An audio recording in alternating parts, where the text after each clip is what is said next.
नमस्कार दोस्तों, शिक्षा कोचिंग सीहोर की ऑनलाइन क्लासेस में आपका स्वागत है। दोस्तों, आज हम विद्युत द्विध्रुव की अक्षीय स्थिति के बारे में बात करेंगे।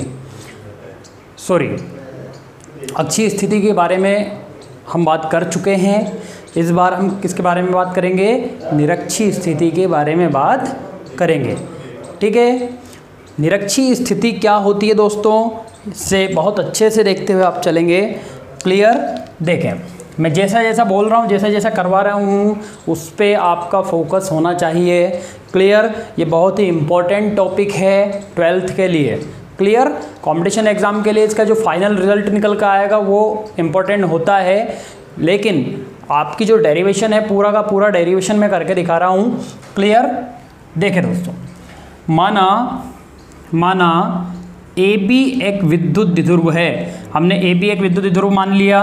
ठीक है, माना AB है ना एक विद्युत द्विध्रुव है जो कि +Q और -Q आवेशों से मिलकर बना है। क्लियर? AB एक विद्युत द्विध्रुव है जो कि -Q और +Q आवेशों से मिलकर बना है।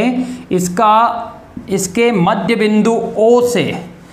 मध्य बिंदु O से निरक्षीय स्थिति में R दूरी पर कोई बिंदु P है। कोई बिंदु क्या है? P है, जिस पर हमें विद्युत क्षेत्र की तीव्रता ज्ञात करनी है। क्लियर? O से A तक की दूरी क्या होती है दोस्तों? L, और O से B तक की दूरी भी L, और टोटल जो इसकी दूरी होती है वो क्या होती है? अल्प दूरी, जिसे हम बोलते हैं हिंदी में 12। क्लियर? अब मैं क्या करता हूं दोस्तों, इस A को बिंदु P से मिलाता हूं। A को किससे मिलाया मैंने? बिंदु P से मिला दिया। ठीक है, इस B को भी मैंने किससे मिला दिया? बिंदु P से मिला दिया। क्लियर? ये दो ट्रायंगल बन गए, OBP OAP, और दोनों ट्रायंगल कैसे होंगे? आपस में बराबर होंगे। क्लियर? अब हमें क्या करना है? इस पर विद्युत क्षेत्र की तीव्रता ज्ञात करनी है। अब दोस्तों आपको अच्छे से पता है कि जो +Q चार्ज होता है इसके कारण विद्युत क्षेत्र की तीव्रता बिंदु P पर किधर होगी? बोले सर इसी सिद्ध में कहाँ होगी? बाहर की ओर। ये बाहर की ओर। ठीक है, बाहर की ओर +Q चार्ज के कारण विद्युत क्षेत्र की तीव्रता बाहर की ओर। इसे मैंने नाम दे दिया दोस्तों E1। क्या नाम दिया अभी? E1। ठीक है, -Q चार्ज के कारण, यहां पर क्या है ये? -Q charge. और मैंने अपने पिछले वीडियो में बताया है कि -Q चार्ज के कारण विद्युत क्षेत्र की तीव्रता किधर होती है? अंदर की ओर होती है। तो दोस्तों इसके कारण किधर होगी? बोले सर इसी सिद्ध में कहाँ होगी? अंदर की ओर होगी। ठीक है, इसे मैंने क्या नाम दिया? बोले सर इसे आपने E2 नाम दे दिया। क्लियर? अब इन दोनों की परिणामी तीव्रता, ये दोनों बिंदुओं की परिणामी तीव्रता इनके बीच में कहीं मिलती है, जिसे हम परिणामी तीव्रता कहते हैं। क्लियर? इसे मैंने क्या नाम दिया? E। क्लियर? ठीक है, E1, यहाँ पर E2, और यहाँ पर क्या होगा? परिणामी तीव्रता। ये परिणामी तीव्रता ही हमें निकालनी होती है। दोस्तों वैसे तो क्या होता है, इसके दो घटक हैं। ये कौन सा घटक है इसका? ये घटक होता है इसका ऊर्ध्वाधर घटक। क्या बोलते हैं इसको? ऊर्ध्वाधर घटक। और ऊर्ध्वाधर घटक में हम साइन लेते हैं। कौन सा लेते हैं? Sine theta. अब मैं अगर ये कहूँ कि ऊर्ध्वाधर घटक, मान लो +Q के ये जो हैं ये आपके क्षैतिज घटक में तीव्रताएं हैं। यहाँ पर निरक्षीय स्थिति में तीव्रता जो निकलेगी वो इसके क्षैतिज घटकों में निकलेगी। ऊर्ध्वाधर घटक क्या हो जाते हैं? कैंसिल हो जाते हैं। क्यों? क्योंकि इधर की ओर एक तीव्रता होती है ना, इधर की ओर तीव्रता होती है जिसे हम बोलते हैं, मान लो +Q के कारण बाहर की ओर E1 साइन थीटा, और माइनस के कारण अंदर की ओर होती है E2 साइन थीटा। लेकिन क्या होता है, दोनों विपरीत होती हैं, इसलिए ये दोनों एक दूसरे से क्या हो जाती है? कैंसिल हो जाती हैं। केवल हमें कौन सा घटक बचता है? क्षैतिज घटक। और आप लोगों को सभी को पता है कि क्षैतिज घटक में हम क्या लेते हैं? बोले सर क्षैतिज घटक में हम यहाँ पर क्या लेंगे? कॉस लेंगे। तो इसको तो मैं हटा दूँ साइन वाली को, तो ऊर्ध्वाधर घटक क्या हो गए? विपरीत दिशा में थे तो कैंसिल हो गए। तो ये यहाँ पे क्या होगा? E1 cos theta. और ये यहाँ पर क्या हो जाएगा E2 cos थीटा। अब देखो ये थीटा क्या है, तो ये थीटा इनके बीच में परिणामी तीव्रता और तीव्रता के बीच का एंगल है, जो कि यहाँ पर मैंने लिखा है थीटा। ठीक है दोस्तों, अगर ये डायग्राम आपके समझ में आता है, इसका मतलब है कि आपको निरक्षीय स्थिति समझ में आ गई है ना। जिनको भी समझ में नहीं आया है, वीडियो को पॉज करें या फिर वीडियो के पीछे जाकर आप इसे विस्तार से वापस देखें, मैंने क्या क्या बनाया है, कैसे कैसे इसको समझाया है। अब देखो दोस्तों, अब मैं क्या करूँगा, मैं देखता हूँ कि भैया जो आपका त्रिभुज OBP है ना, मैंने यहाँ पर लिखा है त्रिभुज OBP में, त्रिभुज OBP में पाइथागोरस की प्रमेय से, किसकी प्रमेय से, पाइथागोरस प्रमेय से। और पाइथागोरस की प्रमेय क्या कहती है, पाइथागोरस की प्रमेय कहती है कि कर्ण का स्क्वायर, ये क्या है इसका कर्ण, यहाँ पर कितने डिग्री का एंगल बन रहा है, 90 डिग्री। पाइथागोरस की प्रमेय कहाँ लगती है, समकोण त्रिभुज में, ठीक है। और इधर भी कितना बनेगा 90, कोई सा भी त्रिभुज ले लो आप, या तो ये ले लो या ये ले लो। त्रिभुज OBP में हमने पाइथागोरस की प्रमेय लगाई। पाइथागोरस की प्रमेय कहती है, बोले कर्ण का स्क्वायर, क्या बोलती है, बोले कर्ण का स्क्वायर आप करो इज इक्वल टू लंब का स्क्वायर प्लस आधार का स्क्वायर। ठीक है दोस्तों, लंब का स्क्वायर प्लस आधार का स्क्वायर।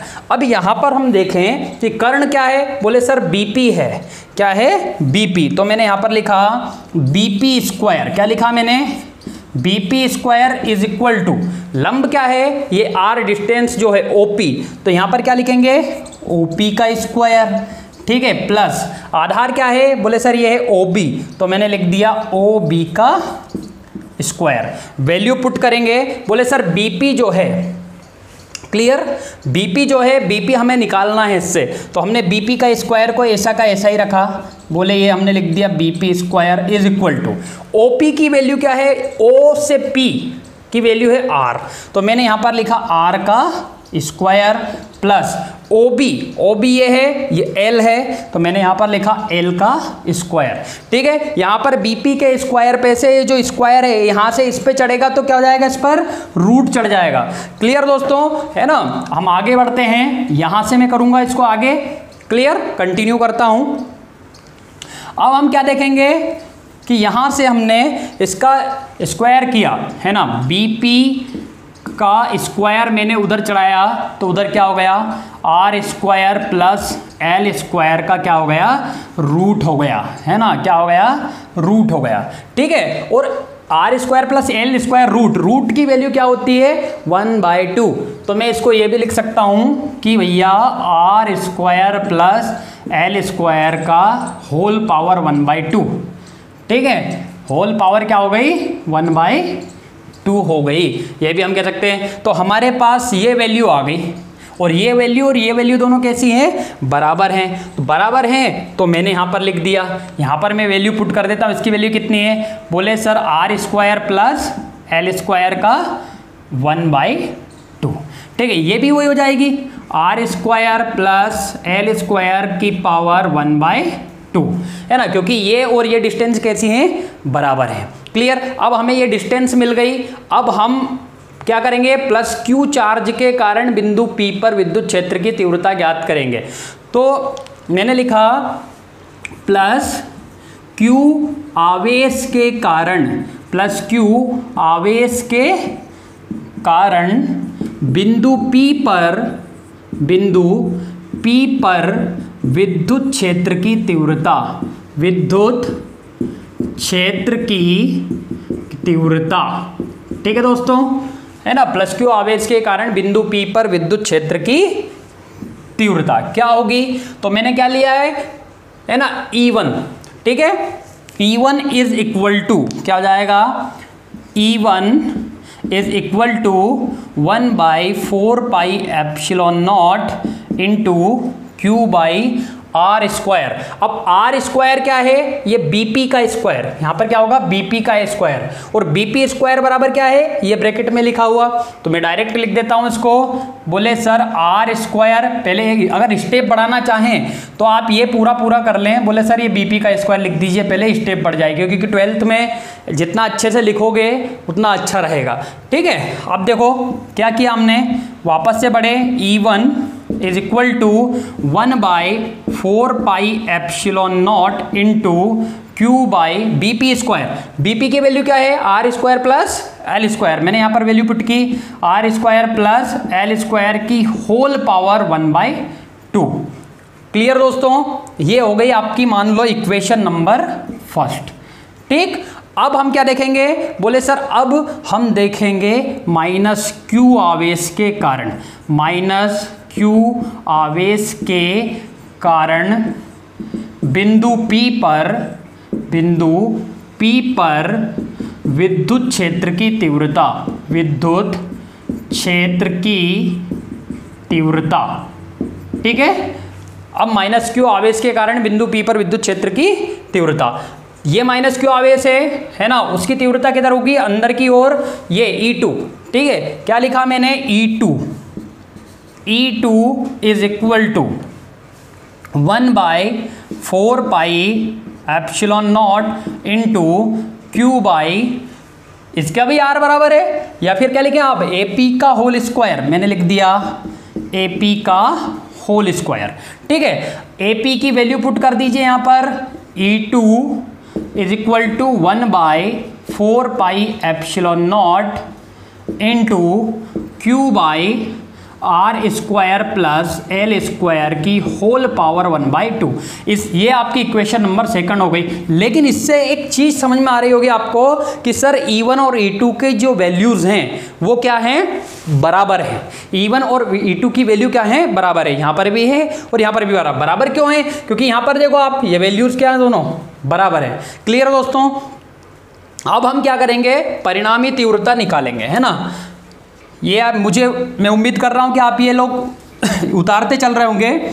ठीक है, अब हम क्या करेंगे, परिणामी तीव्रता की बात करेंगे बिंदु P पर, है ना, दोनों के कारण, प्लस क्यू आवेश के कारण और माइनस क्यू आवेश के कारण बिंदु P पर परिणामी तीव्रता।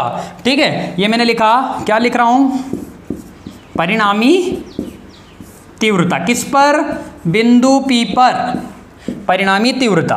परिणामी तीव्रता क्या होगी, बोले सर E, ये वाला है ना, ये वाला निकाल रहे हैं, तो क्या हो जाएगा, E is equal to E1 plus E2। याद करो दोस्तों, अच्छी स्थिति में आपने माइनस किया था, लेकिन यहां पर क्या कर रहे हो, प्लस, है ना, क्योंकि दोनों क्या हो रही है, ऐड हो रही है। और बोले सर अभी आपने यहाँ पर हमें साइन थीटा का बताया था कि ये अपोजिट है इसलिए कैंसिल हो गई, और अच्छी स्थिति में भी आपने बताया था कि सर E1 प्लस क्यू के कारण बाहर की ओर, माइनस क्यू के कारण किधर थी, अंदर की ओर, और वहां पर तो आपने कैंसिल ही नहीं किया। दोस्तों ये क्वेश्चन किन बच्चों के दिमाग में आएगा, जो बच्चे पढ़ते हैं। ठीक है, तो इसलिए मैं आपको बता दूं कि वहां पर वो कैंसिल इसलिए नहीं हुई थी कि भैया वहां पर वो दोनों अपोजिट तो थी लेकिन बराबर नहीं थी। यहां पर क्या है, यहां पर ये दोनों क्या थी, बराबर थी और अपोजिट भी थी, इसलिए क्या हो गई थी, कैंसिल हो गई थी। क्लियर। ठीक है, अब देखो दोस्तों, E1 प्लस E2। ठीक, अब यहां पर बोले सर आपने E1 प्लस E2 लिखा, अब यहां पर ये कोस थीटा भी तो है, तो मैंने बोला कि अब इसको क्या लिखो, कोस थीटा। तो मैंने लिखा E1 cos theta plus E2 cos theta. पर सर क्या है, ये E1 और E2 तो क्या है, बराबर है ना, क्या है, बराबर। यहां पर मैं लिख देता हूं E1 बराबर E2। ठीक है, तो हम यहां पर डायरेक्ट क्या करेंगे, यहां पे हमने लिखा E is equal to 2E1, है ना, यदि E2 भी E1 के बराबर है तो इसका भी E1 रख लिया, तो E1 cos theta, E1 cos theta 2E1 cos theta हो गया। ठीक है दोस्तों, ये आपने उतार लिया होगा, इधर का मैं मिटा रहा हूं, आप लोग नोट डाउन करते चलें, है ना। अब क्या करेंगे हम, यहां पर बोले सर हमारे पास कोस थीटा की वैल्यू नहीं है, कोस थीटा की वैल्यू सर आप निकालिए और इस इक्वेशन में क्या कर दीजिए, पुट कर दीजिए तो क्या हो जाएगा, हमारे पास परिणामी तीव्रता आ जाएगी। अब E1 की वैल्यू अभी आपने उतारी होगी, इधर मैंने लिख रखी थी, है ना। अब यहां पर हम क्या करेंगे, E1 की वैल्यू पुट करेंगे, है ना। E1 की वैल्यू रखेंगे इस इक्वेशन में, इसको आप थर्ड इक्वेशन भी नाम दे सकते हैं कि इक्वेशन थर्ड में E1 की वैल्यू रखने पर, E1 पुट करने पर, ठीक है।